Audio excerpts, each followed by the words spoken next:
Rapid action battalion 7 একটি গোপন সূত্রে জানতে পারি যে ঢাকা থেকে চট্টগ্রামগামী নিউ দাউদকান্দি এক্সপ্রেস নামে একটি বাসে এক বা দুইজন ব্যক্তি কর্তৃক কিছু গাঁজা বহন করে নিয়ে আসা হচ্ছে। এই তথ্যের ভিত্তিতে আমরা র্যাপিড অ্যাকশন ব্যাটালিয়ন 7-এর একটি অভিযানিক দল ফেনী জেলার ফতেপুর এলাকায় একটি চেকপোস্ট স্থাপন করে এবং উক্ত চেকপোস্টে উক্ত বাসে আগমনকারী দুইজন প্যাসেঞ্জার সিনথিয়া ইসলাম এবং রাবিয়া সন্দেহজনকভাবে তাদেরকে জিজ্ঞাসাবাদ করা হয় এবং তাদের সাথে যে লাগেজ ছিল সেই লাগেজের ভেতর থেকে 13 কেজি গাঁজা, 1 বোতল বিদেশি মদ এবং 6টি বিয়ার জব্দ করা হয়। পরবর্তীতে তাদেরকে জিজ্ঞাসাবাদে জানা যায় যে তারা এই গাঁজাগুলো কুমিল্লার 14 গ্রাম উপজেলার গোমরবাড়ি এলাকার নামক একটি এলাকা থেকে নিয়ে এসে তারা চট্টগ্রামের উদ্দেশ্যে আসছিল।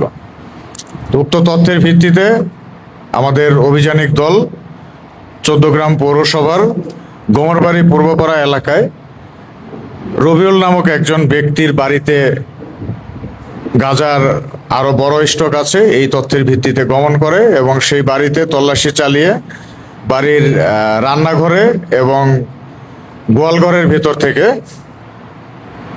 276 কেজি গাঁজা উদ্ধার করে এবং ঘটনাস্থল থেকে উক্ত ঘরের ভেতর থেকে আরো দুইজন আসামি মজিবুল হক এবং মোহাম্মদ সিয়াম নামে দুইজনকে গ্রেপ্তার করে। গ্রেপ্তারকৃত আসামিদেরকে পরবর্তী আইনানুগ ব্যবস্থা গ্রহণ করার জন্য নিয়ে আসা হয়েছে এবং তাদেরকে প্রাথমিক জিজ্ঞাসাবাদ শেষে যেটা অনুমেয় হয়েছে যে এই গাঁজাগুলো ভারত থেকে বাংলাদেশে পাচার হয়ে এসেছে এবং এইখান থেকে এইগুলো সবগুলোই চট্টগ্রামে পাঠানোর উদ্দেশ্যে সেখানে মজুত করা হয়েছিল। উদ্ধারকৃত গাঁজা এবং আসামিদেরকে পরবর্তী আইনানুগ ব্যবস্থা গ্রহণ করা হবে। একই সাথে গত 25 জুন বিকেল 5:30 দিকে আনোয়ারা উপজেলার তৈলারদ্বীপ ব্রিজ নামক একটি জায়গায় গোপন তথ্যের ভিত্তিতে র্যাপিড অ্যাকশন ব্যাটালিয়ন 7-এর আরেকটি দল চেকপোস্ট স্থাপন করে এবং সিএনজিতে করে একজন প্যাসেঞ্জার আগমন করছিল যার নাম দোস্ত মোহাম্মদ।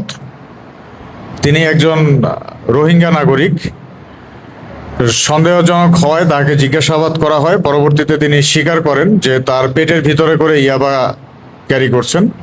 পরবর্তীতে তাকে চট্টগ্রাম মেডিকেল কলেজ হাসপাতালে নিয়ে যাওয়া হয় এবং এক্স-রে করার পর পাওয়া যায় যে তার পেটের ভিতর ইয়াবা রয়েছে।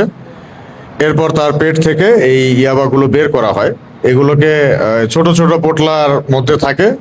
118টি পোটলা পাওয়া গিয়েছে। সাধারণত একটি পোটলার ভিতরে 50 পিস করে থাকে। তো সেই হিসাবে অলমোস্ট 5,900 পিস ইয়াবা সহ তাকে গ্রেপ্তার করা হয়েছে।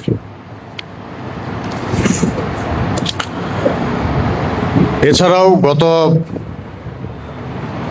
25 জুন মধ্যরাতে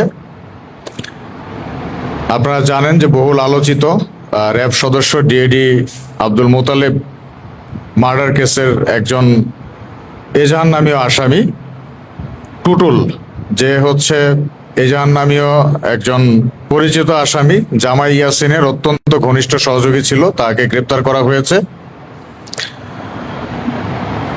এই টুটুল সহ এই কেসের এখন পর্যন্ত মোট 43 জন আসামিকে গ্রেপ্তার করা হয়েছে, যার মধ্যে র্যাব 23 জন এবং পুলিশ 20 জনকে গ্রেপ্তার করেছে।